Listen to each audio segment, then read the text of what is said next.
left that reefer, man. The following program, The Russ Belville Show, is intended for responsible adults only. We advocate to the repeal of marijuana prohibition for adults. We discuss the science, culture, and controversy about America's marijuana laws. We do not advocate any illegal activity and encourage all listeners to learn their state and federal marijuana laws. Opinions and claims made by guests and advertisers on The Russ Belville Show are their own, and The Russ Belville Show cannot be held legally responsible for their validity or reliability. Viewer discretion is advised. You take a seed, you plant it, you grow it, you dry it, you roll it, you smoke it. You take a seed, you plant it, you grow it, you dry it, you roll it, you smoke it, and it goes down smooth. Hey! Spanning the continent to bring you the truth about cannabis and marijuana law reform. I smoke pot and I like it a lot. From the promise of legalization. And I think that we need to rethink and decriminalize our marijuana laws. To the agony of prohibition. One major responsibility is to encourage people to use less drugs. The Russ Belville Show, the voice of the marijuana nation. Yeah, I hear you had a question for me. Now, here's your host, Radical Russ Belville.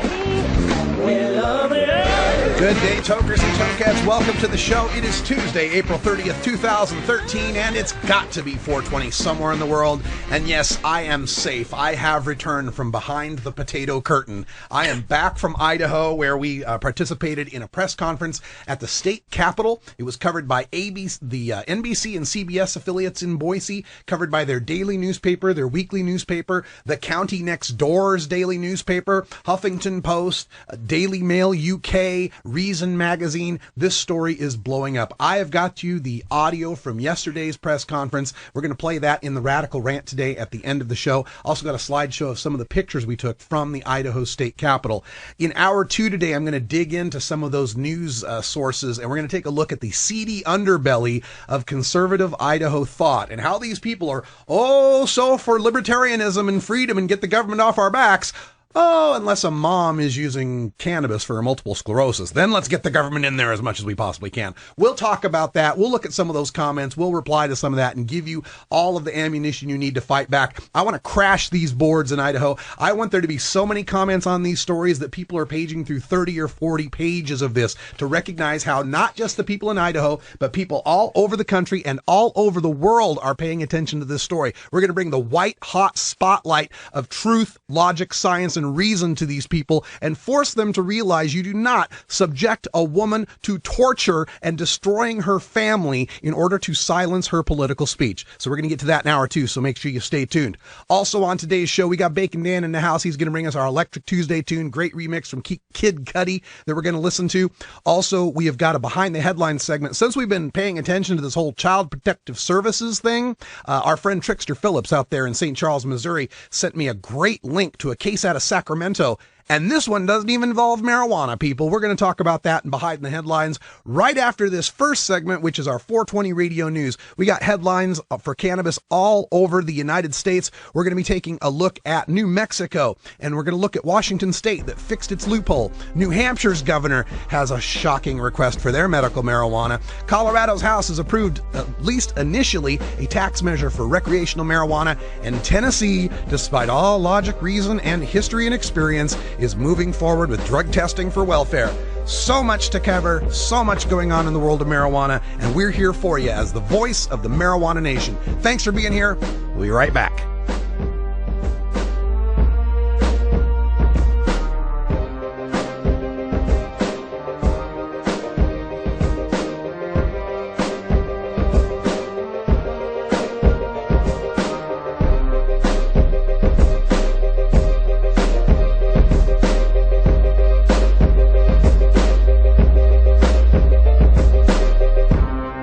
You're tuned into the Russ Belville Show, the voice of the marijuana nation.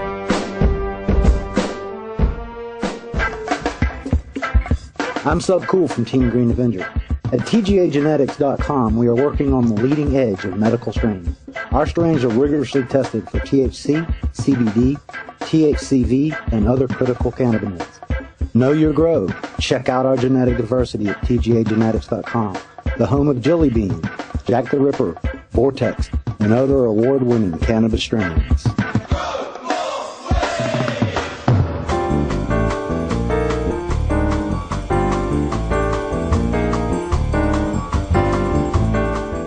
This is your 420 Radio News for Tuesday, April 30th, 2013. I'm Russ Belville.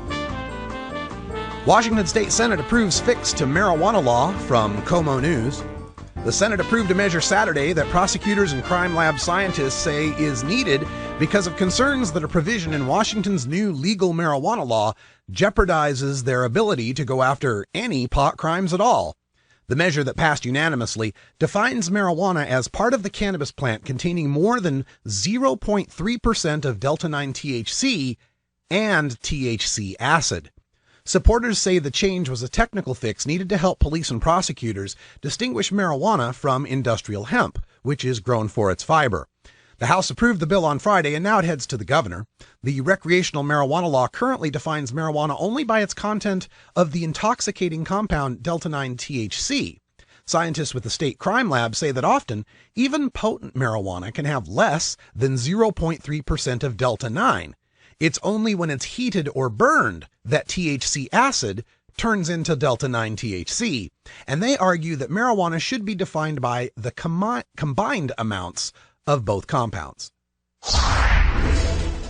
New Hampshire governor on medical marijuana, no home cultivation, from the San Francisco Gate. New Hampshire Governor Maggie Hassan is asking legislators crafting the state's fourth medical marijuana proposal in 6 years to strike a provision allowing patients to grow the plants at home. The bill's House sponsor, Representative Donna Schlachman, an Exeter Democrat, said the news was upsetting.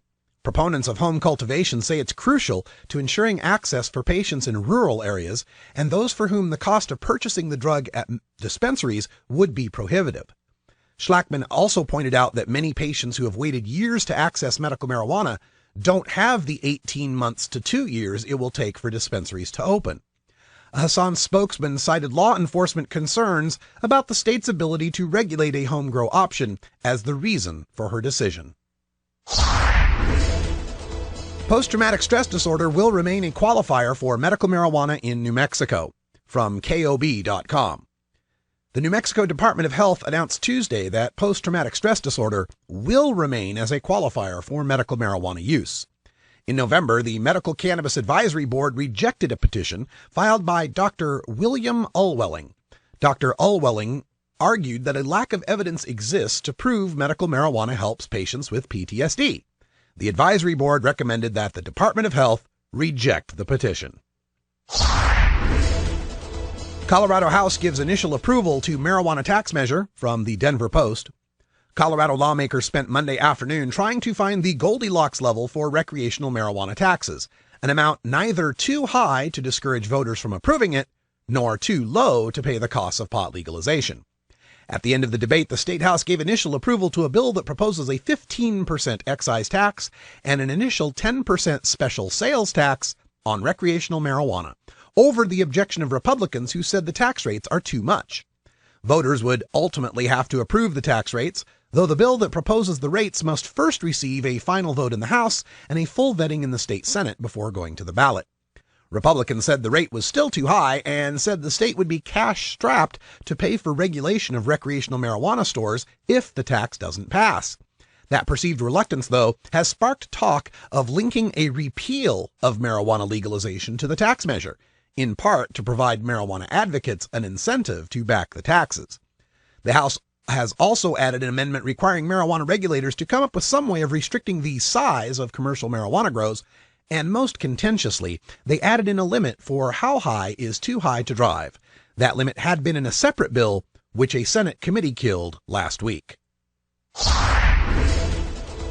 Tennessee welfare drug test plan faces hurdles, from WBIR.com. Tennessee is plunging ahead with a plan to drug test some welfare applicants, even though a Florida judge stopped a similar program over constitutional issues, and Arizona authorities caught only one welfare-receiving drug abuser in 3 years. Reports from the Tennessee agency charged with implementing the drug testing law shows the state may try to catch drug-using applicants with a diagnostic quiz that includes questions such as, have you abused more than one drug at a time? And do you ever feel bad about your drug abuse? If they fail the questionnaire, they would face urine screenings.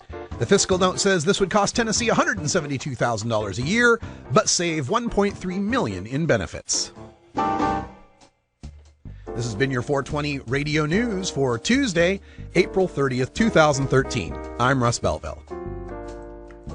When we come back, we go behind the headlines for a case of Child Protective Services seizing a baby in Sacramento, California. You won't believe the reason why. Here's a hint. It has nothing to do with marijuana. You're listening to The Russ Belville Show on 420radio.org. We'll be right back.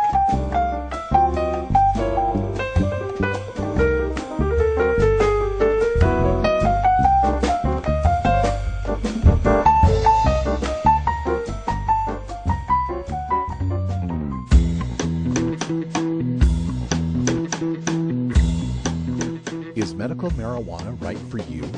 When you are stricken by an illness, injury, or disability, you deserve to live your life as free from pain and suffering as possible. Modern medical researchers have developed some amazing pharmaceutical drugs, but these may not be the best solution for you. At Alternative Medical Choices, we help collect your medical records history and provide a physician's review and examination to help you qualify for the use of medical marijuana in Oregon and Washington State. Call 971-270-0262 or visit altmedchoices.com for more information and to schedule an appointment today. Alternative Medical Choices, because you deserve the best in healthcare.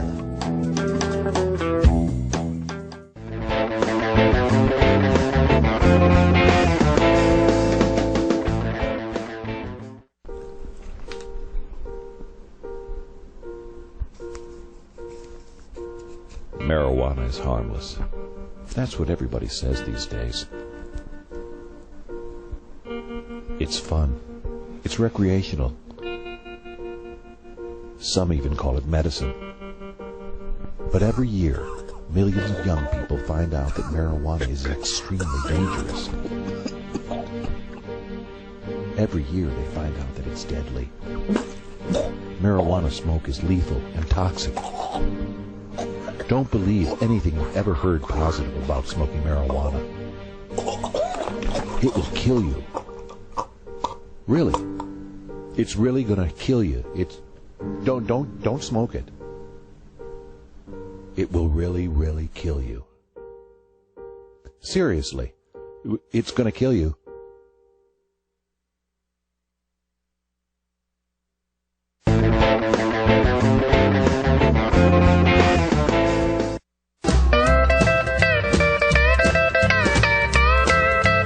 When I was in England, I experimented with marijuana a time or two, and I didn't like it, and didn't inhale, and never tried it again. I think you'd probably be a lot cooler if you had, Mr. President. Said, hey, do you have a joint, kid? Sure would be a lot cooler if you did. Light it, don't hide it. Light it, don't hide it. Oh, light it, don't hide it. Light it, don't hide it. Just light it, don't hide it. Find love right now. Welcome back, everyone. Time for us to go behind the headlines. It's 13 after the hour, and we get this latest story from one of our loyal listeners, Trickster Phillips, out there in the chat room. Thanks so much, Trix. You can follow him at Trickster Phillips as well. He has all sorts of great posts that he brings up, and this one comes from a website called thehealthyhomeeconomist.com. The headline here, CPS takes baby after parents seek second medical opinion. Now, check this out. This is an amazing story. This is out of Sacramento, California. Their child is 5 months old, and there was a hearing scheduled for, I guess it was yesterday, so we'll have to get an update on this. But the situation is you got these two young parents, Anna and Alex, and they have their little baby, Sammy, and they went to the Sutter Memorial Hospital. And the reason why they took their baby to the hospital is the baby was having flu-like symptoms. So we're going to check out what's going on with the baby. Got, temperature and whatever else you'd consider to be flu-like symptoms, right? So Anna and Alex were a little bit concerned, though, about the care their baby was receiving at Sutter. Didn't really like, they didn't like the antibiotics that the kid was being given and thought that that was a problem. And they were a little bit concerned when they asked the nurse about why the kid was getting the antibiotics, and the nurse had no clue what was going on and why the kid was getting these. So that would, make a parent a little bit, nervous about what's going on at the hospital. Then Anna claims later that she spoke to a doctor about this, and the doctor said Sammy should have never been receiving that medication. Okay, so your 5-month-old has got flu-like symptoms. Nurses who have no idea what's going on are pumping stuff into the kid, and a doctor later says that shouldn't have been happening. Yeah, you'd be a little bit concerned. So the doctors then began discussing the possibility of heart surgery for this baby, and the parents decided, screw that. We're not letting anybody touch our baby in surgery at this hospital. We're going to take the baby out of this hospital to another hospital for a second opinion. Now, according to the story here at Healthy Home Economist, the parents decided to leave without a proper discharge. So this is where possibly the little snag comes up in the story. But Anna said, quote, "If we got the one mistake after another, I don't want my baby to have surgery in the hospital where I don't feel safe. We went from one hospital to another. We just wanted to be safe that he is in good hands." So they left Sutter and went to Kaiser Permanente. While they're at Kaiser Permanente Hospital, the police show up. The police were called by Sutter. Okay, so at this point, maybe we can understand. There's a very sick baby.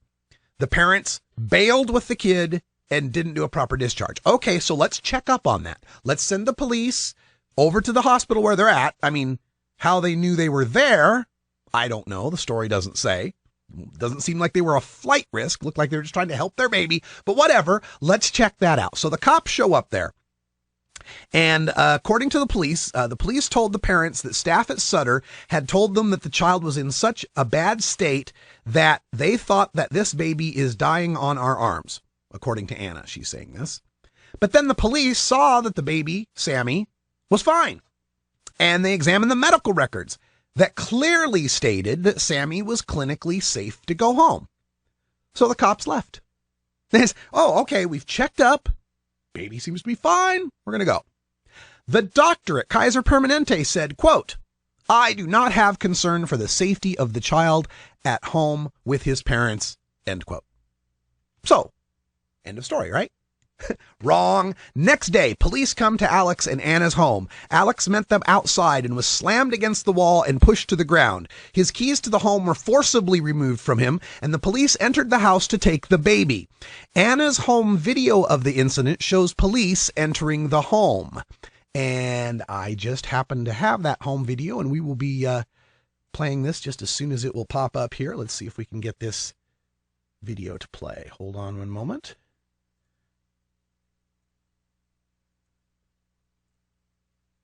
Thought that their problems were behind them after their baby boy had a scare at the hospital. But once they got home, their problems got even worse. News 10's Gabriel Rojas joins us. Let's see if we can skip ahead to her. To Sutter Memorial Hospital to be treated here for flu symptoms. To the hospital to get that. And they cracked my arm so they could take Sammy. They took Sammy and they just walked away. Now, when we spoke to police, they referred us to Child Protective Services. Of course no one will talk. They need to do some explaining. The doctor added, "I do not have concern for the safety of the child at home with his parents." So police saw it, they saw the report from the doctor, they said, okay guys, you have a good day, and they walked away. But the next day, police and officials with Child Protective Services showed up at the couple's home. The father met them outside a short time later. I was pushed against the building, smacked down. I said, am I being under arrest, placed under arrest? He smacked me down onto the ground, yelled out, I think I got the keys to the house. Police let themselves inside. He's like, okay, let your son go. So I had to let him go, and he cracked my arm so they could take Sammy. They took Sammy and they just walked away. Now, this is going on all across America. This is not an isolated incident. There is another story from, again, the healthyhomeeconomist.com. Mother who questions vaccinations at hospital has her newborn taken away. This was at the Penn State Hershey Medical Center in Pennsylvania. I encourage you all to check up on these CPS stories, folks. I know it's not a marijuana incident. It's not a marijuana issue. But this is another example of state tyranny run amok, and it's destroying our families. It's got to end. But we're going to try to think of some better things here and have ourselves a nice day. We got Bacon Dan in the house, and he's got a loaded Gandalf. Absolutely. Filled with Matanuska Thunderfuck. Oh, perfect 20 after. We'll be right back. Oh, have you ever met that funny reefer man? A reefer man. Have you ever met that funny reefer man? A reefer man. If he said he swam to China, he would sell you South Carolina. Then you know you're talking to that reefer man. Ever wonder how often to change your bong water? The most effective method for baking pot brownies? The best destinations for a ganja getaway? How to hide herb in your car? Whether to grow your own? How precisely to legalize it? Or how something as wonderful as marijuana ever got to be illegal in the first place? Finally, you can find all these answers and much more in the official High Times Pot Smoker's Handbook, featuring 420 things to do when you're stoned. Since 1974, High Times magazine has covered marijuana in all its aspects and wonders, from cultivation to legalization to the herb's enduring and exalted place in popular culture. Packed with inside information, the official High Times Pot Smoker's Handbook rolls all of this collected wisdom together into a single indispensable ganja guide, including an entertaining look at marijuana's history, profiles of herb-friendly travel destinations and festivals, favorite potluck recipes from the High Times staff, smoking skills, advocacy and activism, essential marijuana movies and songs, profiles of famous cannabis strains, comprehensive growing information, celebrity endorsements, and much more. This is truly, finally, the ultimate guide to green living.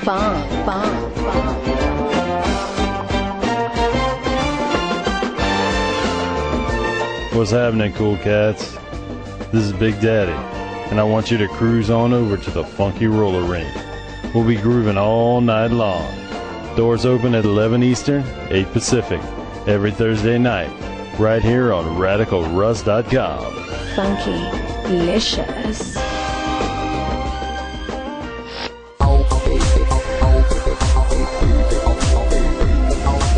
Everyone knows music and marijuana go together, so let's wind up our 20 after break with the Russ Belville Show's Daily Toker Tunes, the best in pod-safe 420 music from around the web.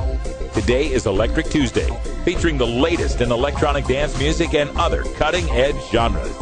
You can get downloads and more information about all our Daily Toker Tunes by visiting music.radicalruss.com. Now, sit back and enjoy your Daily Toker Tunes. All right, welcome back, everybody. Before we get to the press conference coverage at the bottom of the hour, we got to take a little bit of time to relax and unwind. And on Electric Tuesday, we turn things over to Bacon Dan, who's our electronic dance music guru. Hello, Dan. Hello, hello, hello. All right, so I actually know the name of this artist. This is actually familiar to me. That is awesome. Kid Cudi. Yes. So how do we come across a Kid Cudi song for today? Well, this song was the theme to one of my summers about 2 years ago. When I actually used to help DJ, anytime I'd go to help my buddy and I'd walk in the place, this is the song he'd instantly start playing as I walked in the door. Oh, it's your theme music. Yeah, because it's the Lonely Stoner. And, oh yeah, and this is the Crookers remix, which, you'll notice, if you've heard the original, you notice some more sirens, a little bit more industrial sound to it. It's just really good, smoke something real heady, sit back and just enjoy this, and it's amazing. You're gonna love this. I swear. You're gonna love this song.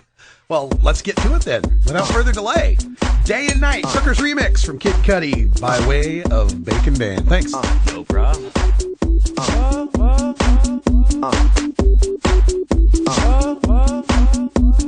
Day and night, I toss and turn, I keep stressing my mind. I look for peace, but see I don't attain. What I need for keeps this silly game we play.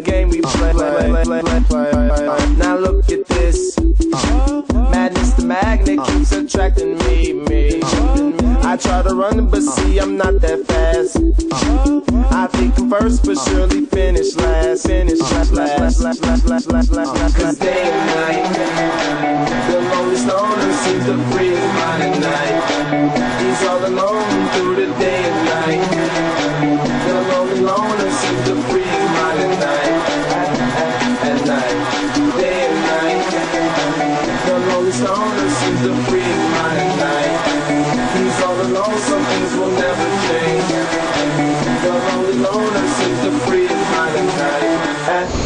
at night.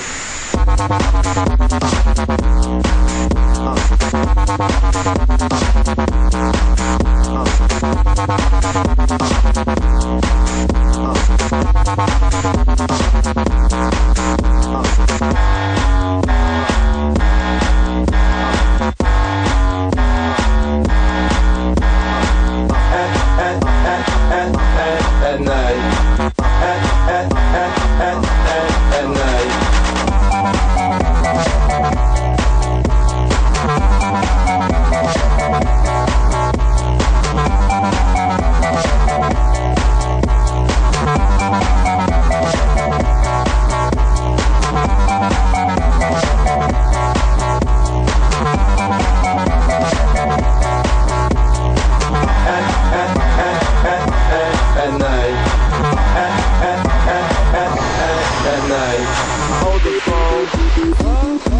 Stoner, Mr. Solo Dolo.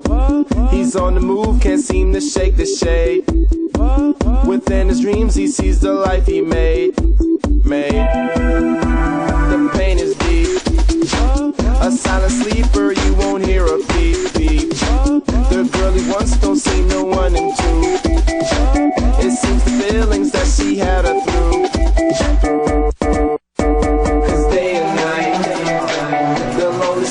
Seems to free his mind at night. He's all alone through the day and night.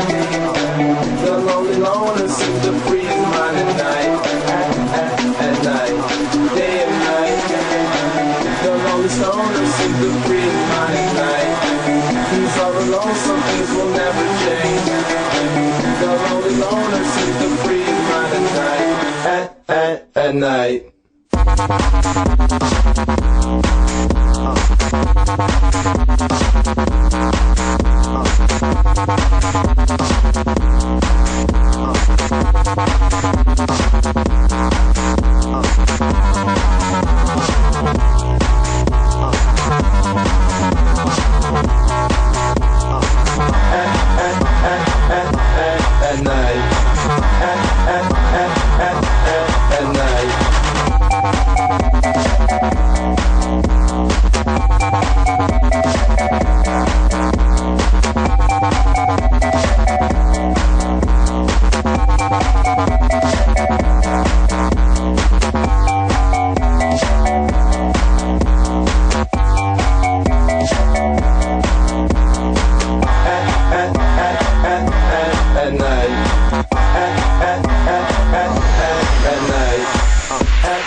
Sergeant Craig Simpson. There are other tests which officers can perform that may help them to make this determination.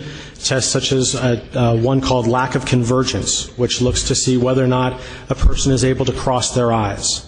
Marijuana is a drug that prevents a person from being able to cross their eyes. Interestingly, it is the only drug category that doesn't allow a person to cross their eyes and also does not allow the person to exhibit a jerkiness of their eye. So it's a unique drug in that sense that is the only one to provide that influence. Hey, how's it going? My name's Will. I don't work at a used record store. I don't own an iguana, although I'm sure they make great pets. I don't have dreadlocks or play the acoustic guitar. I can remember quite well, thank you, and no, I don't constantly have the munchies. When 420 comes around, I've still got 40 minutes of work left. I've never hit a girl on a bike with my car or shot my friend with a shotgun. I've never had to apologize for letting a girl I was watching drown in a pool while I was getting high because, duh, I wouldn't be getting high if I was around children. I'm a regular guy who works regular jobs, just like the majority of all Americans who use marijuana occasionally and responsibly. You want answers? I'm as mad as hell, and I'm not going to take this anymore! You want answers?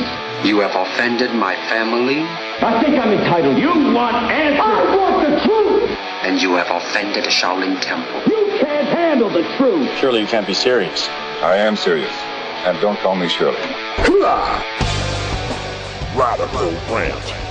Last night I returned from a 14-hour round trip to visit my home state of Idaho and participate in a press conference on the steps of the Boise Capitol there, the Idaho State Capitol in Boise, with Lindsey and Josh Rinehart and Sarah Caldwell, as well as Sarah Frank from Moms for Marijuana. We have the audio, and I'll give you a little slideshow of some of the photos as well.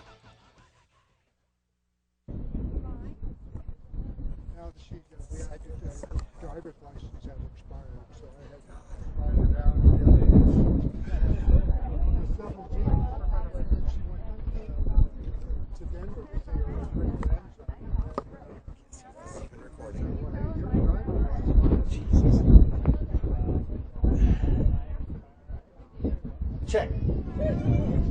All right, ready? You want to go? Want to start? Start. All right. Good afternoon, ladies and gentlemen. My name is Russ Belville. I drove here 7 hours from Portland, Oregon to be a part of this press conference, and I figure we'll just go ahead and get started right now.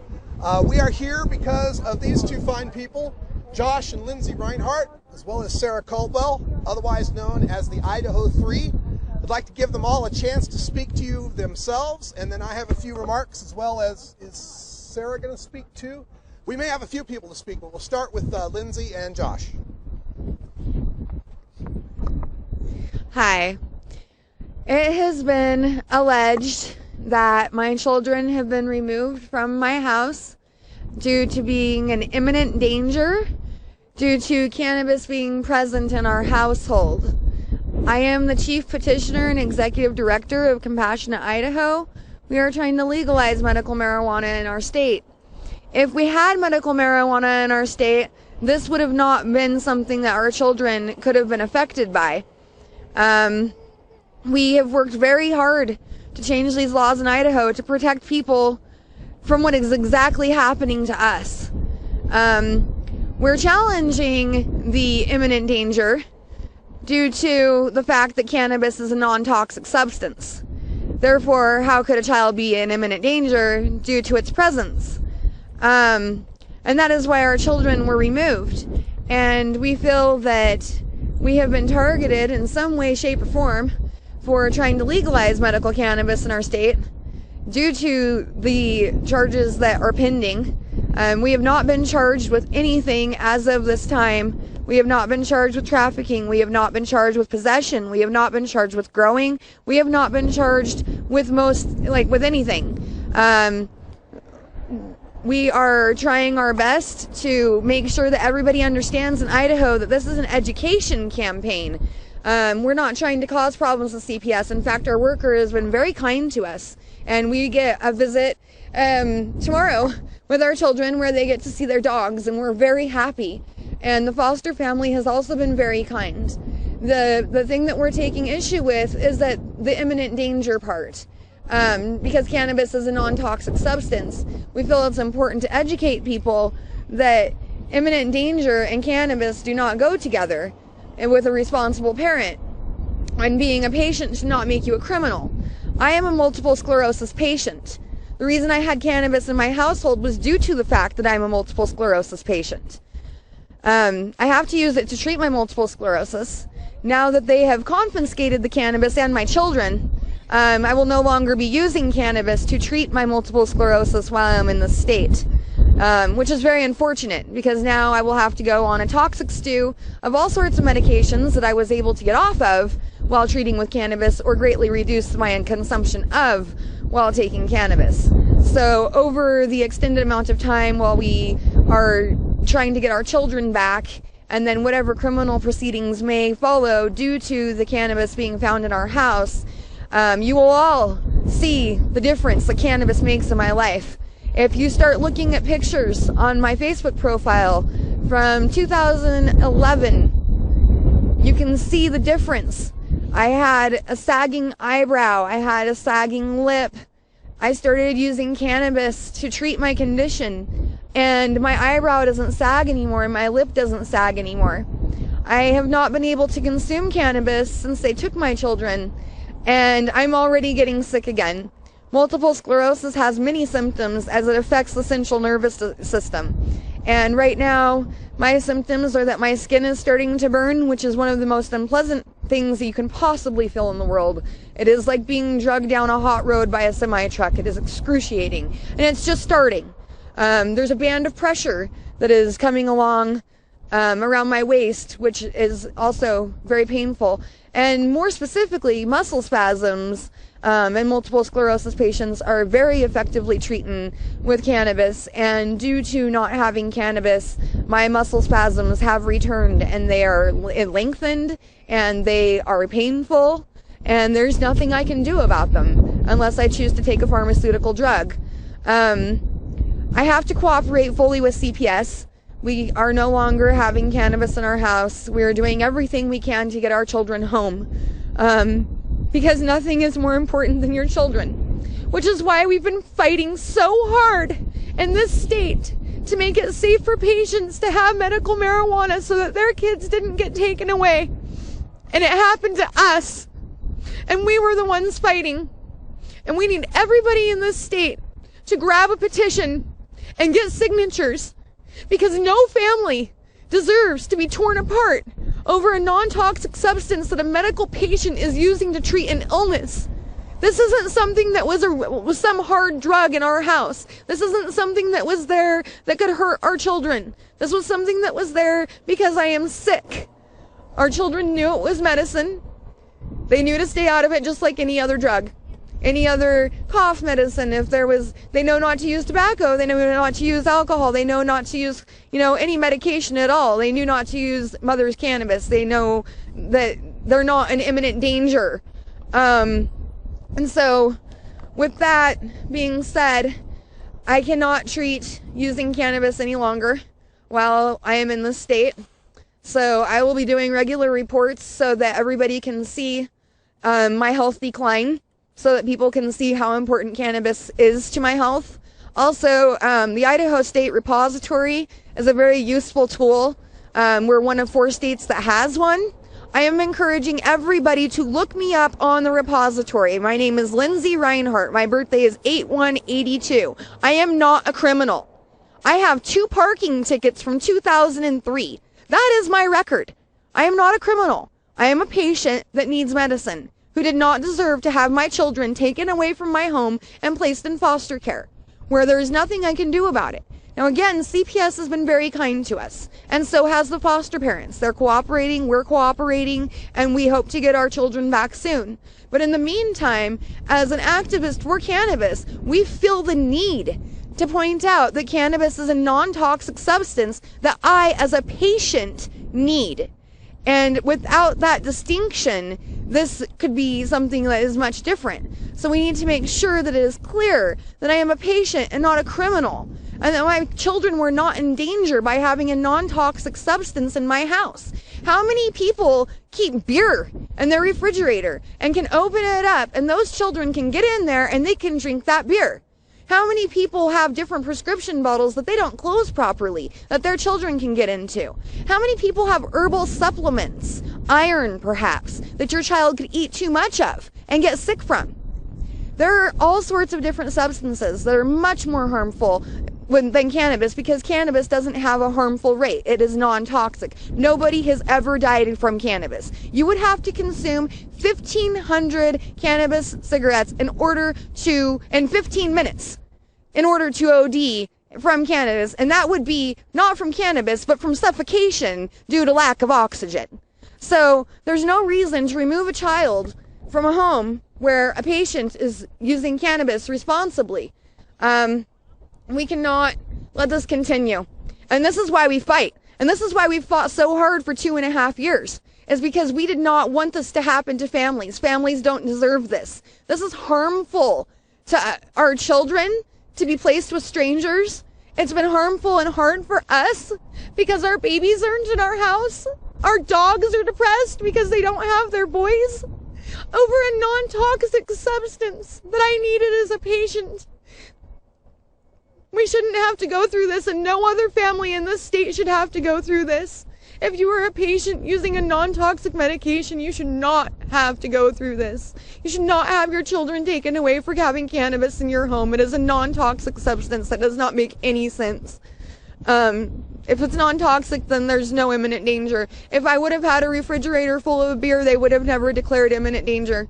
I am a patient that used cannabis to treat my illness, and I will no longer be doing that.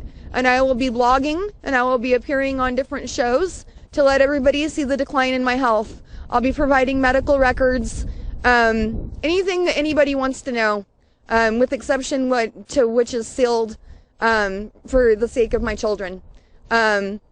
But we will not be breaking the law by being a patient any longer because we want our babies back.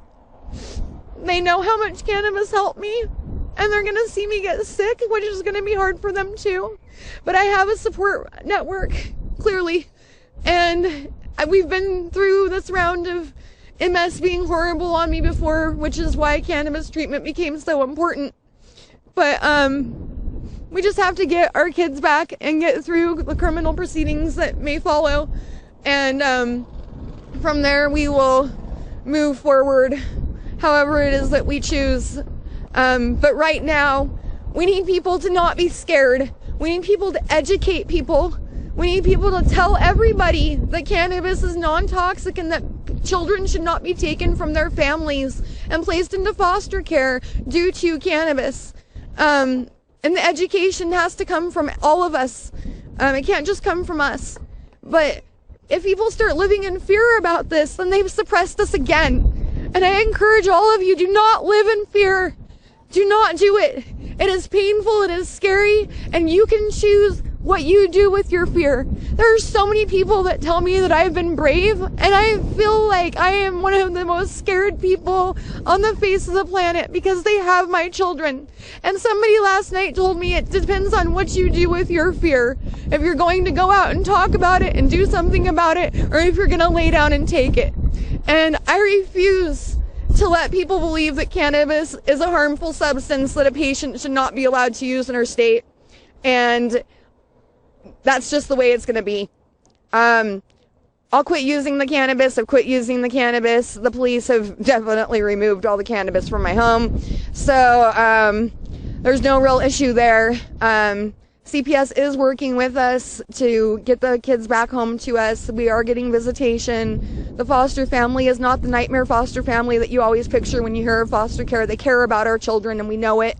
And so that's been it's offered a little bit of comfort to know that they're with people that seem to care about them. But we need our babies home. We really need our babies home. And nobody deserves this for being sick. Multiple sclerosis is a serious condition that is affected by thousands of people in our country. And it is also the disease that is most commonly recommended cannabis to treat because of the muscle spasms and because of all the research. In other countries, we could get something called Sativex, which is a spray that I could have sprayed into my mouth to help my muscle spasms and my pain.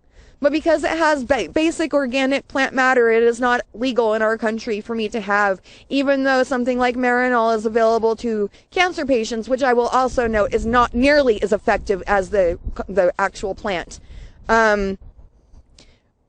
Because there's nothing for me to have pharmacology-wise, except for if you look at the former pharmacopoeia where cannabis was listed, I am prepared to become ill. Again, some more. And there's really nothing I can do about it. If I want my kids back, I've got to cooperate completely. And so that's what we'll be doing. It's scary.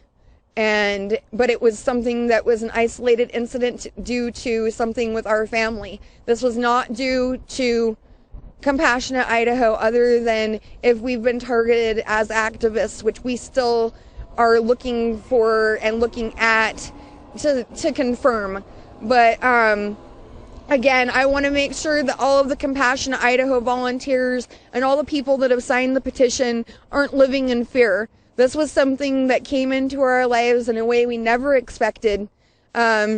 Using your freedom of speech is important. Using a petition to use your freedom of speech is even more important because that's your voice. You need to be registered to vote, sign the petition. If you don't want to see this happen to any more families in our state, if this angers you, that children are removed because of a non-toxic substance, join us. Because the more people that get less afraid, the better we're going to have it. We need people to stop being scared, and we need people to understand that taking children away from their parents because there is a patient that has cannabis in the home is far more detrimental than having cannabis in the home. Because having cannabis in the home is, the only detriment to that is that it's illegal. And that's how come my children are gone. And that's the most harmful part about cannabis, is that they can take your kids. And we are going to get ours back, and we are going to do everything we can to make sure that this doesn't happen to more families. But I am asking all of you for help. We have legal fees that are piling up very quickly. Putting different lawyers on retainer. There's different links up all over the internet to help us with our legal fees that we are incurring. And we need help with more lawyers, pro bono lawyers. We need help with more signature gatherers. Compassionate Idaho needs donations so that we can keep running the petition, because we do not want to see this happen to any other families. It's not right. We fought for 2.5 years to get medical marijuana laws in this state, just to be the victims of the marijuana laws in this state coming back to us is, it's disconcerting to say the least.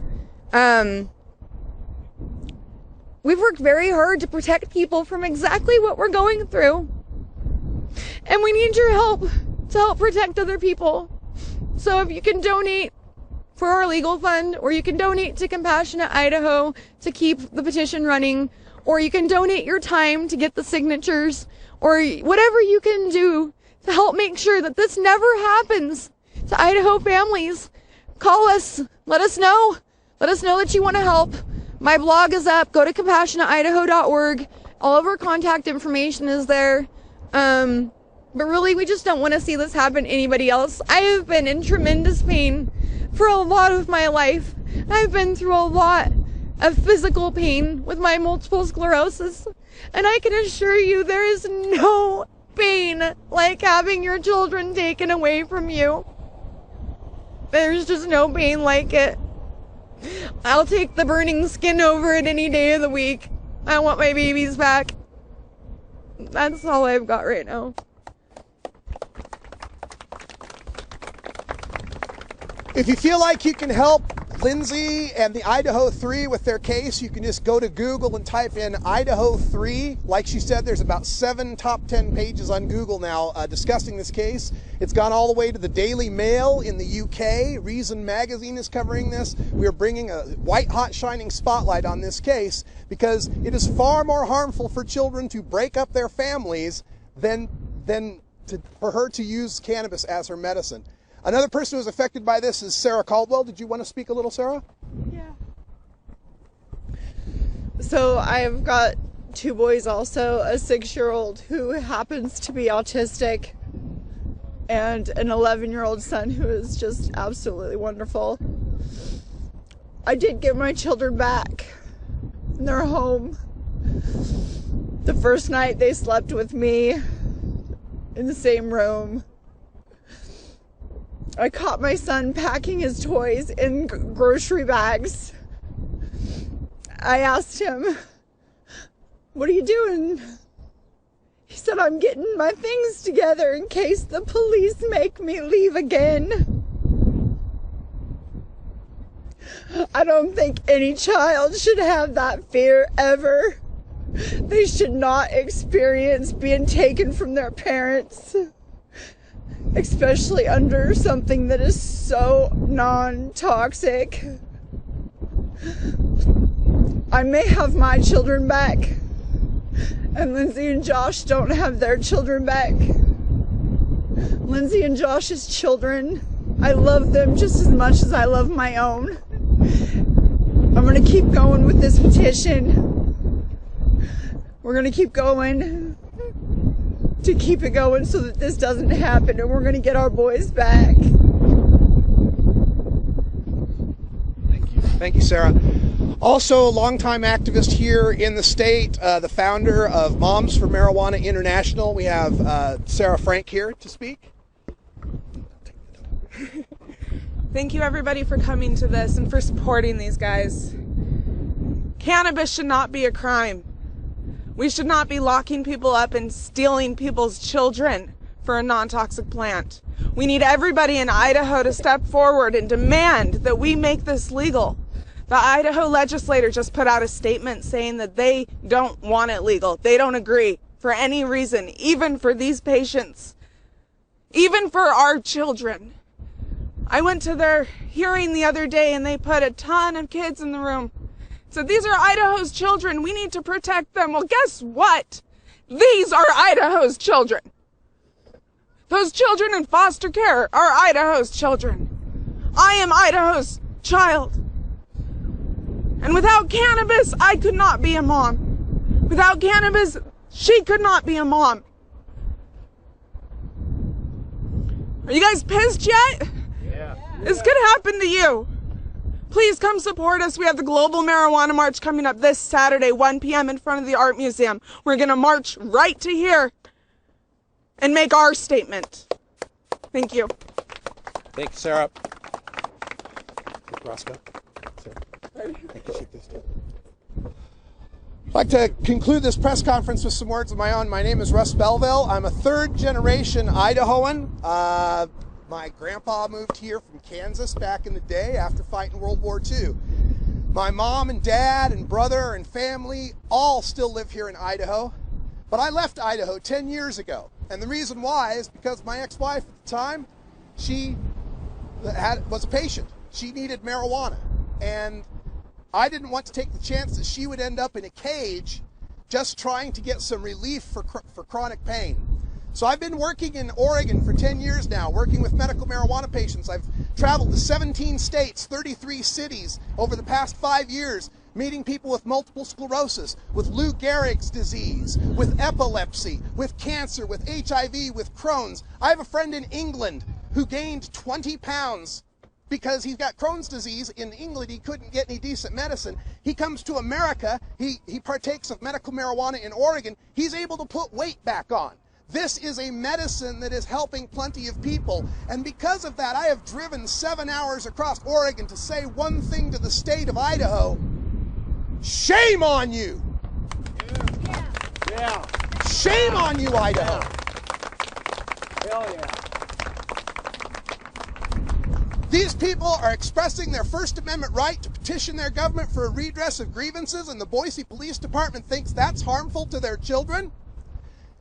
Those folks could have had a case of Crown Royal sitting on the table. They could have had loaded weapons in their closet. They could have had, well, they do have pit bulls. These kind of things nobody would ever consider being child endangerment, but the mere presence of a non-toxic piece of dead vegetable matter is reason enough to break up a home. And the reason I say shame on Idaho is because you in the state of Idaho don't agree with this either. In 2011, the Boise State University public policy polling found that 74% of Idahoans believe that people with serious medical conditions should be left alone and allowed to legally use cannabis medicine. That's 3 out of 4 Idahoans. But in this building,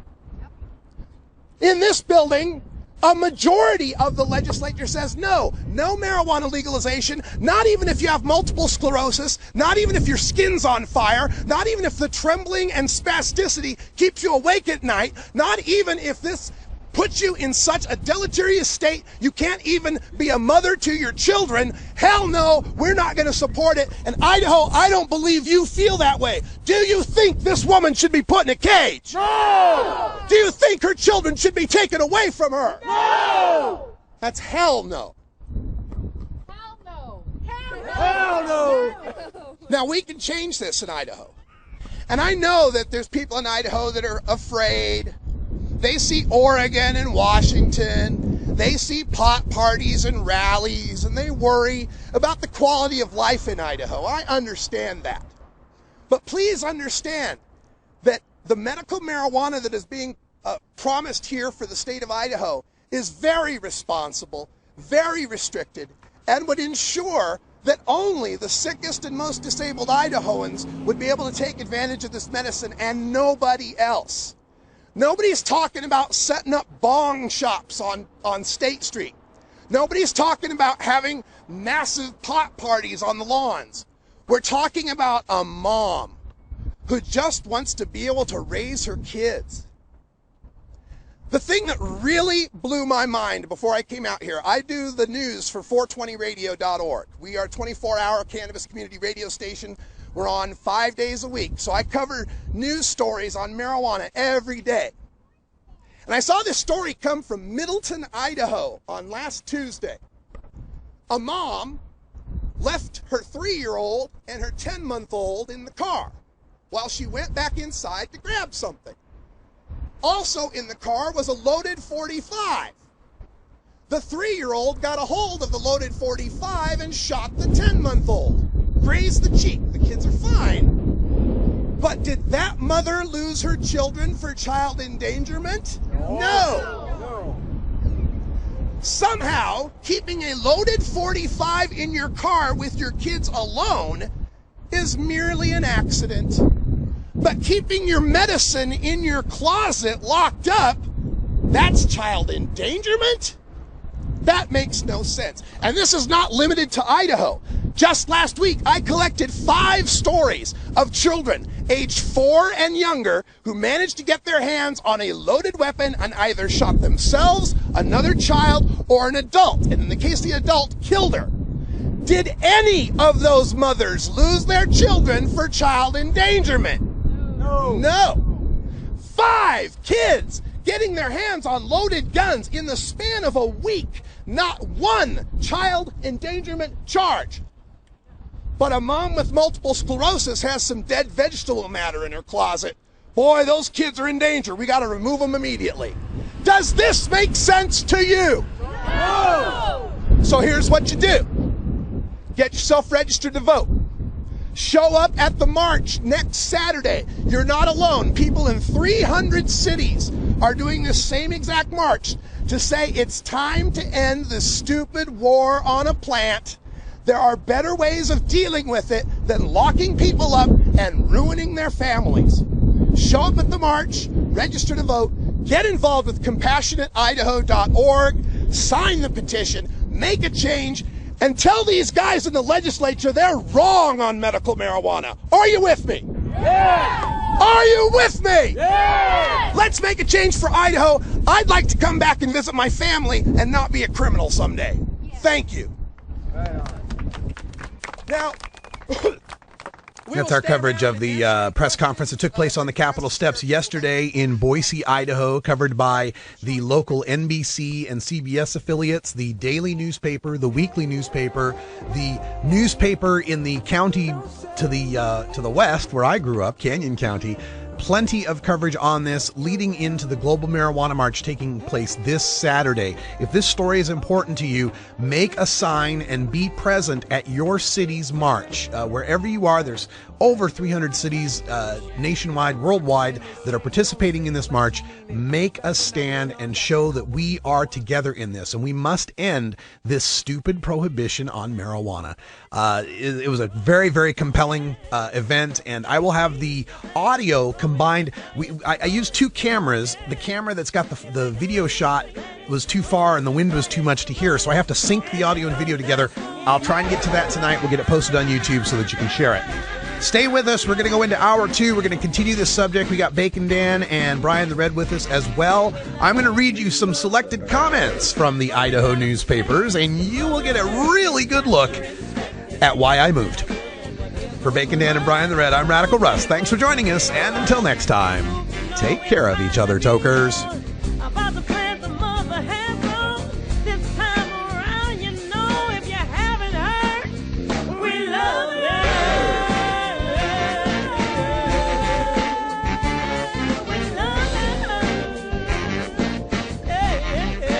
This is the Russ Belville Show. The Russ Belville Show is blogging and podcasting daily at RadicalRuss.com. Take a seed, you plant it, you grow it, you dry it, you roll it, you smoke it. You take a seed, you plant it, you grow it.